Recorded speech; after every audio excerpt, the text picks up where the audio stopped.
where we cover all the hot topics of the day. I'm Barry Nussbaum, filling in tonight for Dr. G. That poll question, go vote. Donald Trump Jr. gave a great speech yesterday at the convention. Do you want to see him in politics someday? I think you do. Vote in that poll at youtooamerica.com or the Youtoo America app. Download it if you don't already have it. Back with me, more Dr. G at the RNC. Are you there, Gina? Hey, Barry. Yay, I hear you. You join me. I hear you too, so that's good. Awesome.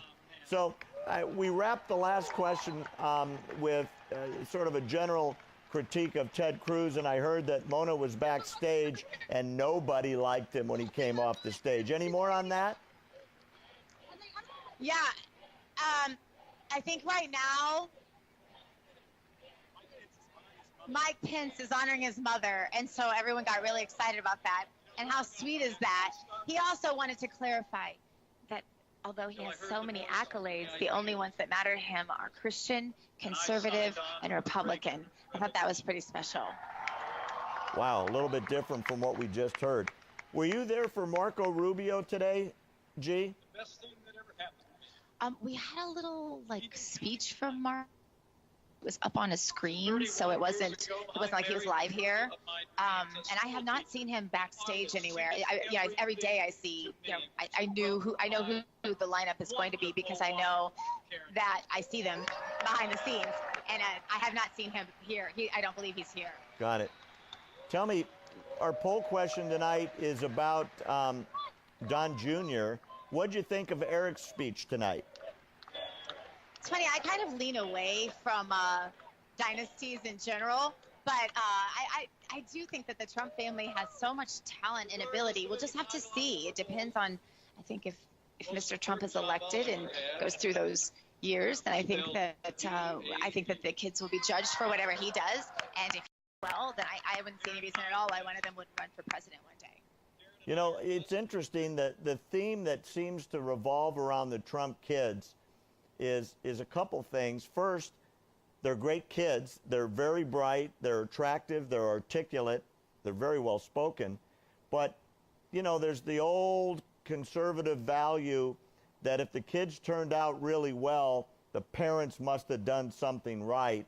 And I think that theme is starting to soak in because each of the kids not only talks about the things they believe in, the things their father believes in, but also the influence the father had on bringing them up.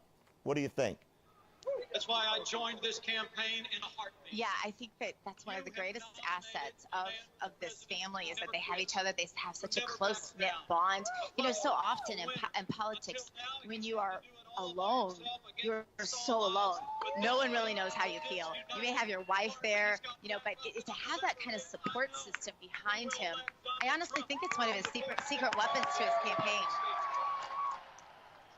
I agree with you. I agree with you. Let's talk about the big news of the morning. It was all over The View, if you can believe it.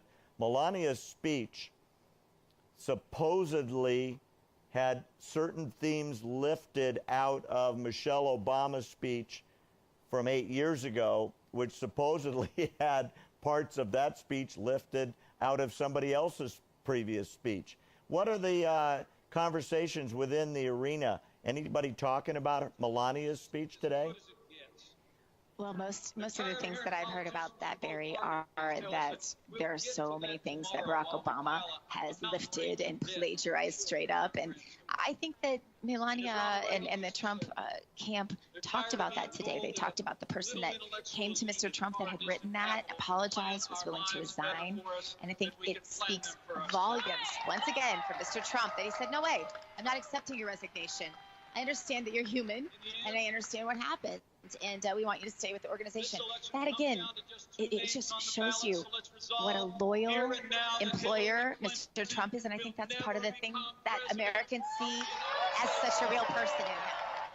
You know what's curious, and it's sort of a reflection of the theme in the media today, instead of talking about Melania's accomplishments, the numerous languages she speaks, her education, the businesses that she started, that are highly successful in the beauty business, her international modeling career where she took herself around the world. The story, at least in the morning talk shows, was all about a couple of lines that might or might not have been similar to Michelle Obama's speech of 8 years ago. It's a reflection, I think, of the slant of the media. Would you agree? Yeah, and I think you really have to ask yourself, like, is that the best you got? I mean, for real, that's the best you've got on the Trumps right now? Because we have Hillary's email scandal, we have Benghazi, we have all of her lies, we have all of the Clinton deceptions, and they are worried about whether, what was it, 52 words out of 1,400 looked like somebody that she said she liked her speech, and she's admitted that. So I find that fascinating. Yeah, I think it's a non-story, and I think you're right. If that's the best they can do, that's not a lot. Hey, were you with Sheriff David Clark earlier today? Did we see that accurately in the media? And roads and healthcare. You know, Gina? I'm being told we are supposed to go to our vice presidential candidate who just accepted the nomination. So I think we're supposed to go to that feed. That's what I'm being told. Okay, well, we got to listen to the producer that's back at your side. We'll go to Mike Pence for a minute. Let's see what he has to say. We prove every day that you can build a growing economy on balanced budgets, low taxes, even while making record investments in education and roads and health care. You know, Indiana is a state that works because conservative principles work every time you put them into practice.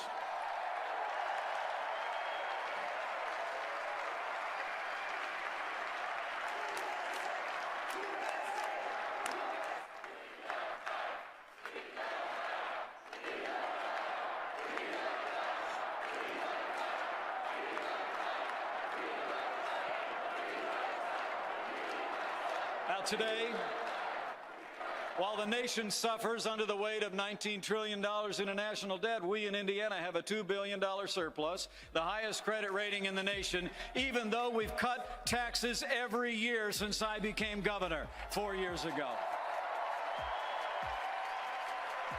We have fewer state employees than when I took office, and businesses large and small have created nearly 150,000 new jobs, and there's more Hoosiers going to work than ever before. That's what you can do.